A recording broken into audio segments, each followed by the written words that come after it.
Orin nyo to guys, oh. Yan ay gagawin nilang foam yan. So makita yung proseso, mga chemical lang pala yan at saka mga powder guys na pinaghalo-halo nila. So kala mo hindi siya magiging foam. So panoorin nyo guys kung anong proseso. So ayan, binuhos na nila dun sa kanilang lutuan na oven. Ayan, nakikita nyo guys, so nagbabounce na siya, kumapal na.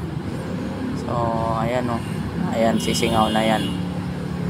Pag sumingaw na yan, ayan, sumingaw na, luto na yan guys. So tatanggalin na nila yan dyan sa kanilang lutuan at bubuhatin yan para dadalhin na dun sa may panso para ikating yung side niya guys, para magiging pantay na. So ayan na guys, tinanggal na nila yung yung kabilang side kasi medyo pangit yung itsura.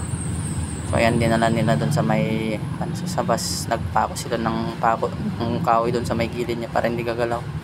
So ayan, ini-slice na nila guys. So ayan, sinusukat at pantay-pantay naman yung kapal nung So pag titingnan mo guys, parang yung powder ay chemical kanina, parang hindi siya magiging ganyan, pero ang galing nila.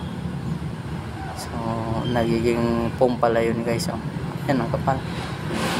So ayan na, dadalhin na yan dun sa nila, sa may stock room nila para babalutin muna nila yan. So baka dadalhin na dun sa paggawaan nila yan para malagyan na siya ng cover guys.